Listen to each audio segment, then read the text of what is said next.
সময় তখন দুপুরবেলা।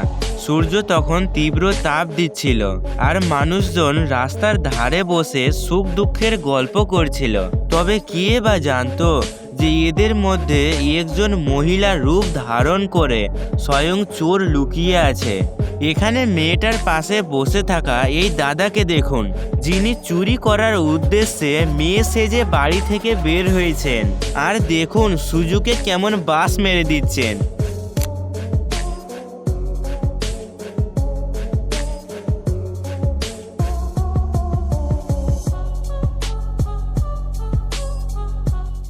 Five minutes later. हे प्रभु हे हरि राम कृष्ण जगन्नाथ प्रेमानंद, ये क्या हुआ?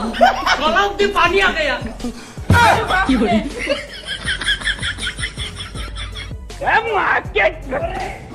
तेरी बहन का हट बे। कौन है बे तू?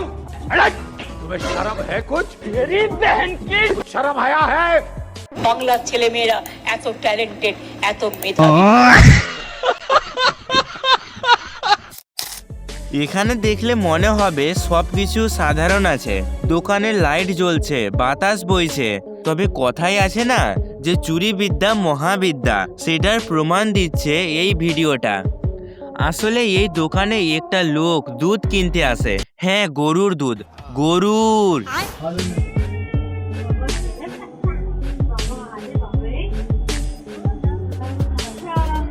এখন দেখুন,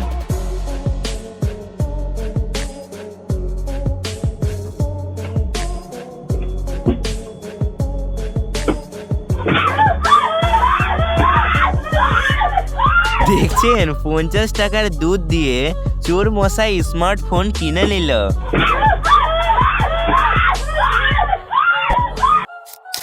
এখানেও আরেকটা চোর আসে জিনিস কেনার নাটক করে। সে দোকানদারকে দেয় একটা বড় নোট। এরপর দোকানদার তাকে কিছু টাকা ফিরিয়ে দেয়। আর এরপরই ঘটে আসল ঘটনা।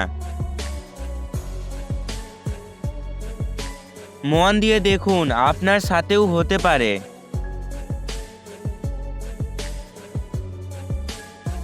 চোর এখানে খুচরা টাকার হিসাব করতে গিয়ে ওখান থেকে চুপ করে একটা নোট নিজের পকেটে ঢুকিয়ে নেয়। আর শেষে চোর মশাই বলে, আজকে আমি কিছুই কিনবো না, আমার টাকা ঘুরিয়ে দিন আপনি। আর তারপর দোকানে জিনিস নিয়ে তার টাকা ঘুরিয়ে দেয়। একটু নজর দিন, দেখুন দোকানে কে বসে আছে। এই জন্যই না বলে বাবার পরী। 2022 সালের করাচির একটা দোকানের দৃশ্য হলো এইটা, যেখানে আপনি দেখতে পাচ্ছেন যে মোবাইলকে টেবিলের উপরে রেখে দোকানের লাভের হিসাবপত্র করছিল এই দোকানি। আর ঠিক তখনই এই সময় কোথা থেকে উঠে এসে বসলো এই লোকটা, যে সবার আগে নিজের হাতের গামছা দিয়ে টেবিলে রাখা মোবাইলটাকে ঢেকে দিল। আর দোকানদারের চোখ হঠাতে সে পিছনে কি যেন একটা দেখায়। তবে কিন্তু দোকানদার তার কথায় পাত্তাও দেয় না এবং নিজের হিসাবপত্র মিলাতে থাকে। আর অন্য সাইডে এই বুদ্ধিমান চোর কাকু মোবাইল নিয়ে দোকান থেকে বিদায় নিয়ে নেয়।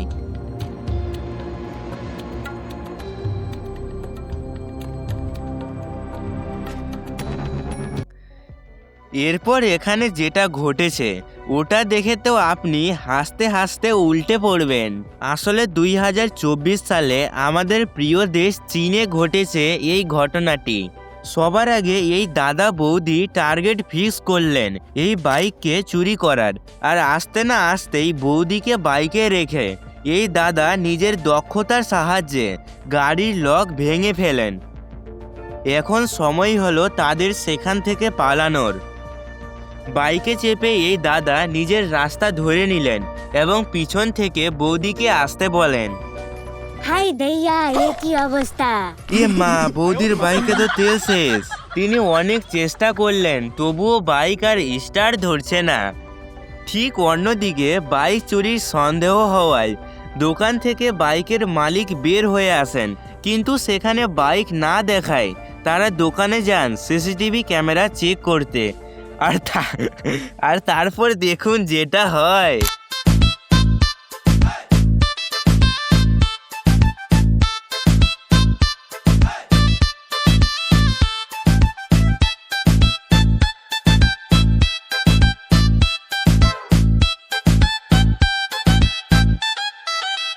এই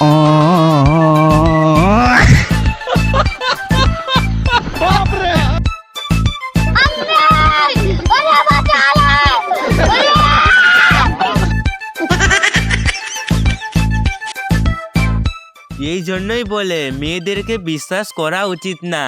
আর আপনি যদি এই ভিডিওটার আগের পার্টটা দেখতে চান তাহলে স্ক্রিনে আসা ভিডিওতে ক্লিক করুন। এইরকম আরো জিনিস আছে। আর লাইক সাবস্ক্রাইব করে দিবেন।